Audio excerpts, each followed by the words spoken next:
Government has decided to keep the stay-home decision for another 21 days, starting tomorrow. Yambonga 21 days, 14 days.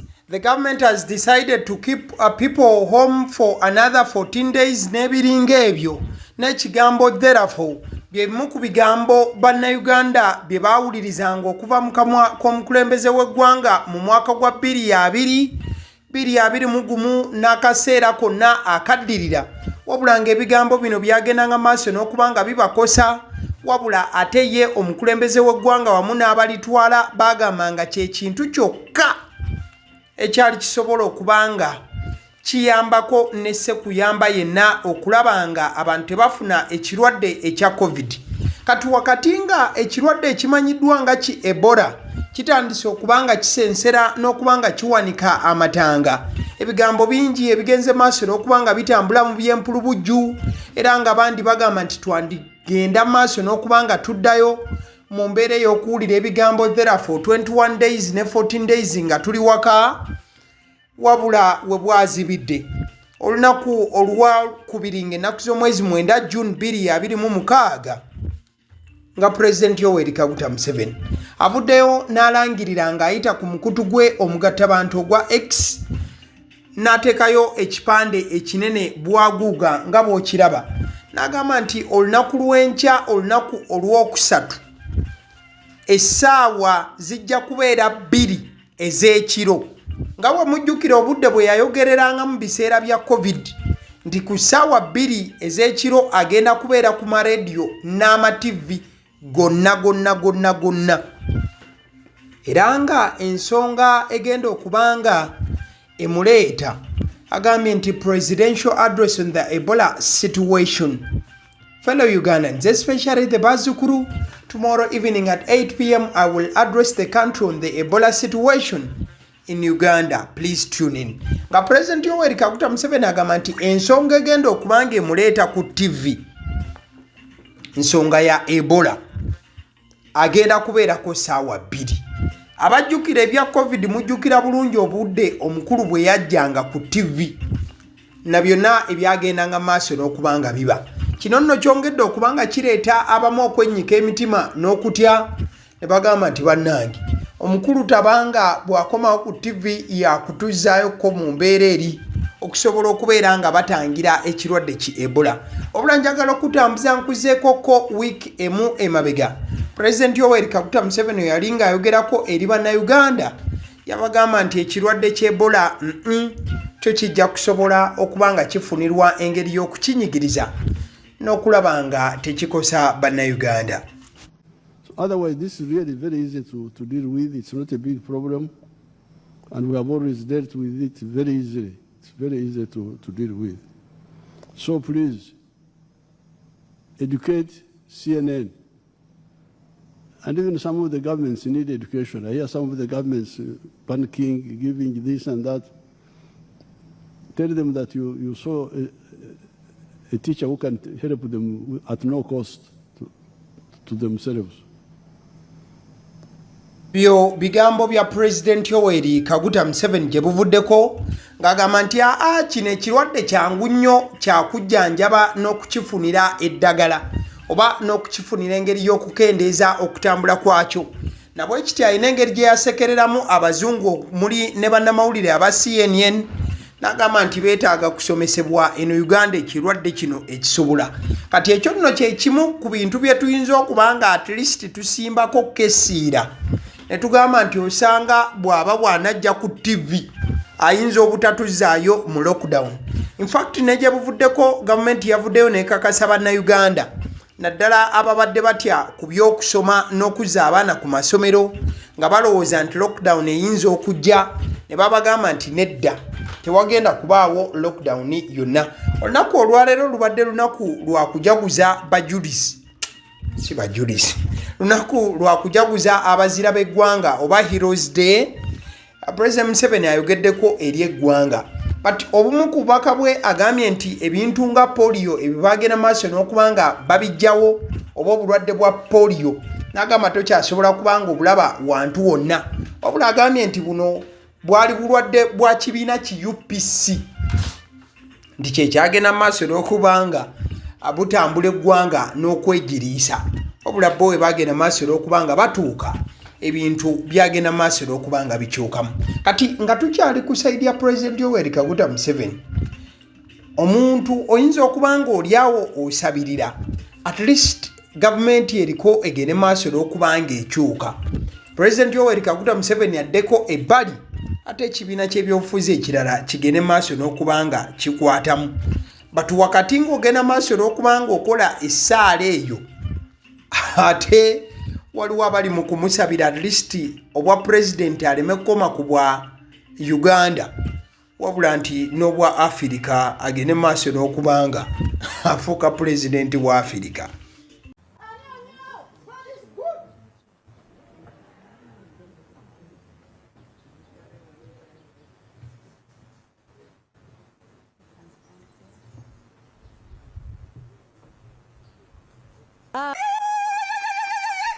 President Museveni Alamaso, God bless you.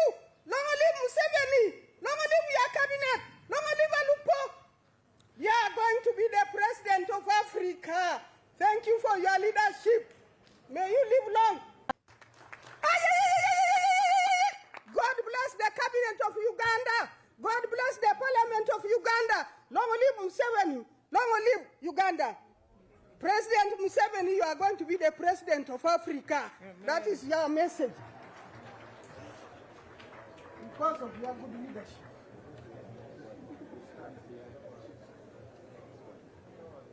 Kati wano opposition wagambira tuva mu bizibu batuza mu bizibu. Tusaba musajja kuva ku ntebe tuddeko ate oli amusabira bwa president bwa Africa.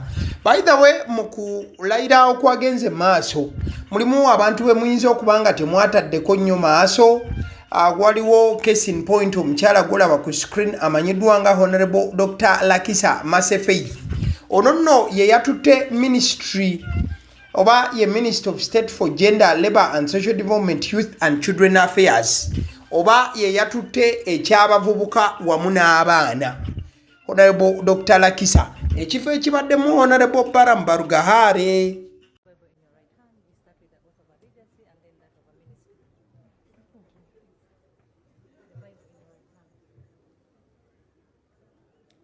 I, Mercy Faith Lakisa, swear in the name of the Almighty God that I will be faithful and bear true allegiance to the Republic of Uganda, and that I will preserve, protect, and defend the Constitution. So help me God. Still omukulu omulala gwe muyinza okubanga temwataddeko maaso ye Honorable Alion York Odria.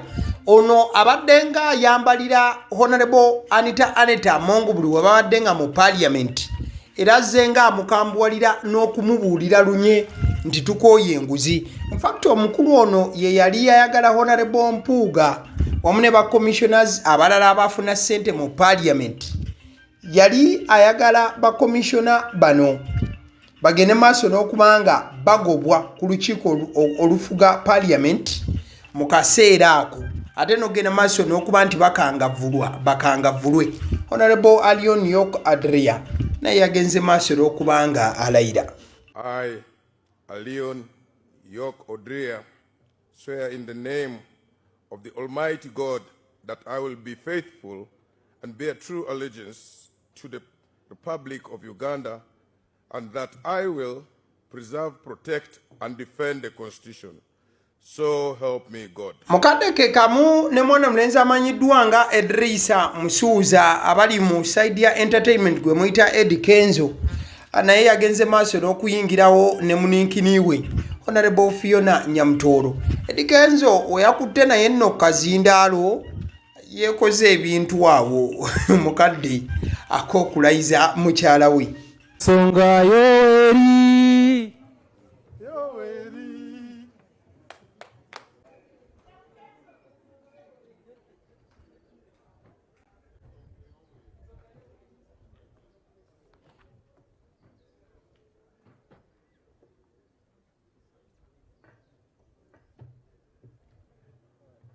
Honorable Minister, congratulations. The Bible in your right hand. You start with the oath of allegiance and then that of the minister.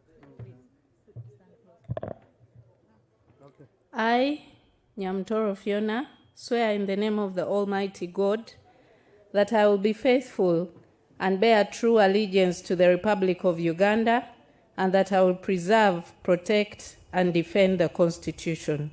So help me God. Mulala eyagenze maaso n'okubanga standing out mu kulayira okwo okwabaddewo mwana mwala Nameere Honorable kati ng'ate minisita obudde bw'okulayira ye ebintu yabikutte kiyumba anaagwa. Abaleeta siyaasa obwo bujja nate nabo mubasaasire gwebalirira omuntu awalana na Nameere kyaliko olowooza abantu beebaka nabo mubasaasireko. Justin Nameere brackets Mrs. Nsubuga solemnly affirm that I will be faithful and bear true allegiance to the Republic of Uganda, and that I will preserve, protect, and defend the Constitution.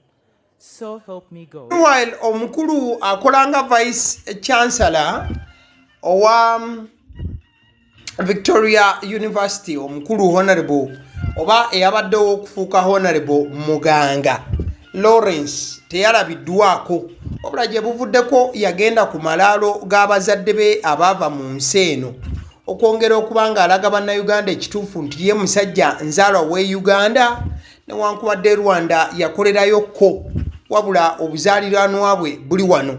Ono nno bwe yatuukayo yatulika n'okukaaba n'akaaba amaziga amangi agajjulujjulu gagenda maaso okubanga gakulukuta. Mukadde ke kamu we tuba nga tuvuddewo awo eyaliko Katikkiro wa Buganda omukulu Dan Muliika ow'ekitiibwa we yakutteko omuzindalo gye buvuddeko we yabadde yagenze maaso n'okubanga agamba nti ekibiina ki NRM tekimuleetera. Nze bwe ntunuulira owe NRM manya nti obwongo talina kubanga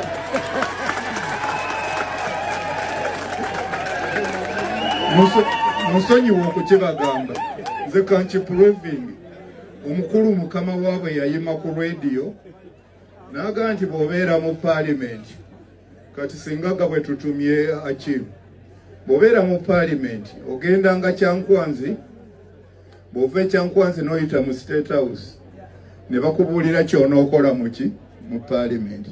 Mu paalimenti weebake olinde gavumenti gundi akuzuukuse ovootinge kiri kye wawuliddewa kakati n'obuuza omugaso gwa paalimenti kyeki naye nalaba bakuba mu ngalo ne mbuusabuusa oba ndiddayo okugamba nti neegomba NRM kubanga okuba otya muntu mu ngalo nga bakugambye nti ogenda kuba kisirusiru mu paalimenti olinde kuvootinga bye baayogedde opposition ne bwayogera ebigambo ebyavudde wa Katonda tobiwuliriza tobitegeera weebase ovootinga buki era muteebereze wano ennaku ntono ennyo eziwese mambo eby'owekitiibwa yaliko Katikkiro wa Buganda. Awo nno nga tuvuddewo essaawa zino ekifaananyi ky'olaba kitalo nnyo nnyini ddala. Mukadde waffe Munamawulire omukulu Damulira Christopher eyali omusomi w'amawulire ku Radio Uganda. Muzeeyi Damulira Christopher yafudde era yavudde mu bulamu bw'ensi eno weekend eno gye tukubye amabega. Omukulu oyo kyemmanyi mumujjukira bulungi. Kati ng'ovudde ku bya Radio Uganda omukulu Muzeeyi Damulira Christopher ono nze ninga amujjukira ku WBS. Omukulu oyo yasomanga amawulire. Mukama abadde amuwadde obulamu era ng'awangaddeko ekiseera obula ate era mumanyi obulamu bwaffe buno buzibuzibu. Mukama amulamuze ekisa omwoyo gw'omugenzi Mukama agulamuze ekisa. Munamawulire Damulira Christopher yavudde mu bulamu bw'ensi eno. Kati nno nga mmaliriza bannayuganda njagala bategeeza nti amagye g'eggwanga gali mu kuyingiza abantu ku bifo eby'enjawulo. Era kubanga nkulekera vidiyo eno we mubaamu ekifo ky'owulira nti wandikyetaaze osobola okugendayo ate akasente gye kali oba sure nti okolera gavumenti ya ggwanga. Omuwendo simanyi, sigumanyi. Ekyo kyolina okumanya, tontuuza mu bigambo. Ojja kwetaagayo abasomesa aba secondary school ne ba primary school ate bonna nga bayingwa balina civic. Ojja kwetaagayo n'ab'emizannyo ba sports personnel abalenzi n'abawala myaka 18 ku myaka 3. Era bw'obanga wali wegaseeko mu competition yonna ya national sport bano mu ggwanga lyaffe era ng'olina obujulizi kijja kubeera kikwongerako amaanyi okwalira ddala oshayingire mu UPDF. Ojja kwetaaga ba specialist doctors abalina masters degree, ba medical officers, ba pharmacists, ba nurses, ne ba allied health workers.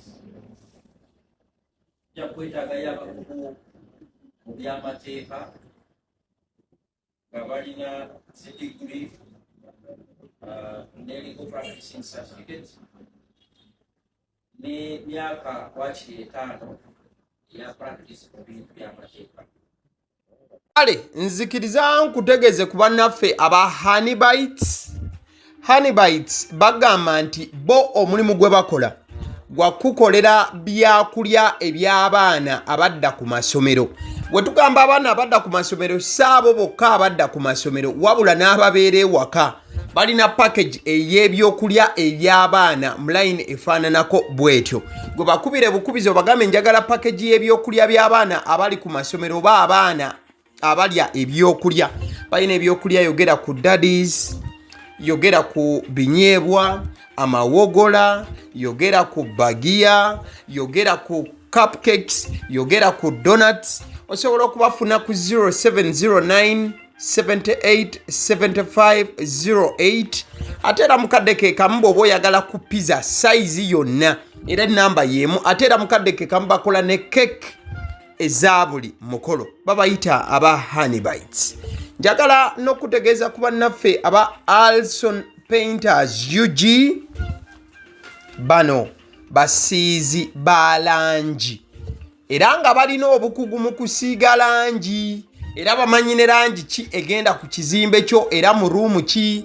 Tebasobola kuddira langi yandigenze mu kisenge ate ne bagisiiga mu ddiiro ey'omu dining ne bagisiiga mu kinaabiro. Nedda, Alson Painters UG omulimu gw'okusiiga langi bagukugukira ddala. Basiiga ebizimbe okuviira ddala ku ruumu emu paka ku makalina n'amakalina. Gwe bakubire bukubizo bagambe nti Alson Painters UG namaliriza okuzimba ekizimbe kyange. In fact ne bw'oba olina ekizimbe nga kikadde nga olaba langi yaakyo efaanana si bulungi, Alson Painters UG bazze kugonjoola ensonga eno. Bakubire ku 0705 1936 36 be bannaffe aba Alson Painters UG.